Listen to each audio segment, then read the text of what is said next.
What's up, everybody? Today, this is going to be a little different than what I normally do. I'm trying to create sort of a new series. I don't have a name for it yet, but that's kind of the way I do things. I just do things chaotically, haphazardly. I don't make any plans. It just kind of happens. And whatever happens, happens, right? Basically, what I want to do with this series is I watch a lot of YouTube, just like probably most of you guys, right?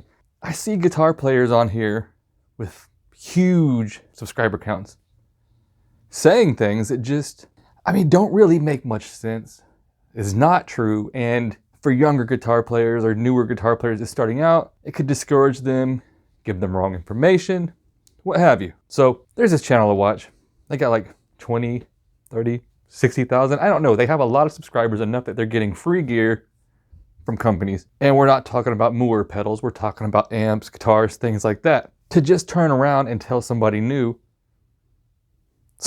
something that makes no fucking sense, right? All right, so this episode is about cheap gear is always going to sound worse than expensive gear, which is an asinine, completely just bonkers way of trying to tell people something that is wrong. In this dude's video, he posted a video with like a $5,000 rig and a $500 rig.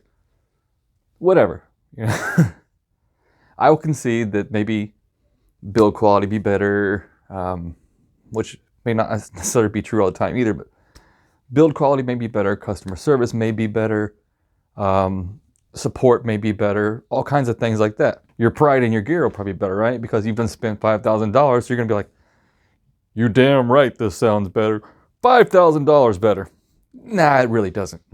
Anyway, my point is, like, if you're a new guitar player, or if you've been playing guitar for a while, you don't need a $5,000 amp. You don't need a $5,000 guitar. You don't need vintage $1,000 pedals. This thing right here ran me less than $600. A couple years ago, they were $200-300, And it's highly regarded in the doom scene. This is not, I don't want to say it's not expensive, but it's less than $1,200 new. I don't know, I have to check the inflation prices. It could be more than that now, but they were like $1,000, $1,100. Super Fuzz, $30. DS1, what, $60, $70? $60, $70, something like that. I don't know. And this, and the Super Fuzz, and the DS1 is what so many of our favorite records were done with. Pretty much doesn't matter what style you're into, especially with the Rat and the Distortion Plus. It's to tell somebody they need a $5,000 amp. They need a $5,000 guitar. They need vintage pedals. It is not good for guitar playing in general, because kids are gonna be like, well, I'll never sound good, And sure, we're talking doom rigs right now, right? Now let's talk about metal rigs, death metal, thrash metal, all of that. You can get a DSL from Marshall. You can get 6505, right, from Peavey.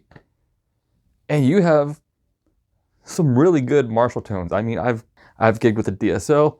I've gigged with a 6505. I gigged with a Bugera combo that was like a couple $100. It's just silly to tell people that they need to spend $5,000 to sound good. And I love guitar. I would hate for some kid starting out who loves, I don't know, Sun or Guns N' Roses or Metallica or whoever, to think that they need a $2,000 Mesa Boogie. They need a $5,000 Model T, a $2,000 JCM 800. Now, JCM 800 does sound good, regardless of the fact that it sounds good. You can get JCM 800 tones on the cheap, The 6-knob version of this, pretty much a JCM 800.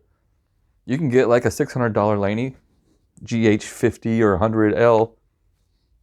Opeth used them. Basically, a hot-rodded 800. Marshall Origin, $500. EHX MiG 50, $500, $600. I know this is kind of a long-winded rant, but I'm just trying to show some gear that you could use to build a fully functional rig.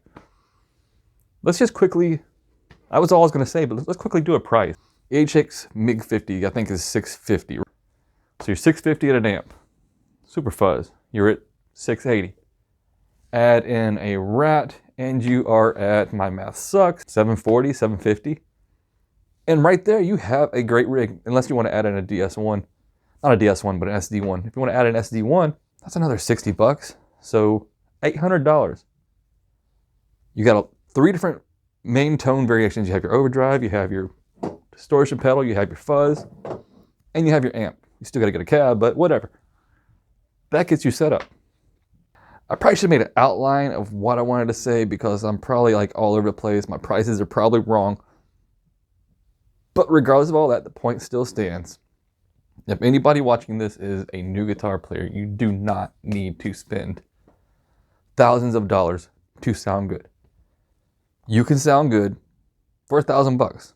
It's getting a little harder because of inflation, but you can sound good for $1,000. You can sound good for $1,200. You can sound good for $1,500. You do not need $5,000. So when you watch some guy on YouTube that's getting free gear from Mesa, free gear from Mesobarba, free gear from whoever, and they tell you you need that, you probably should stop watching their videos because they are telling you something that is a fallacy.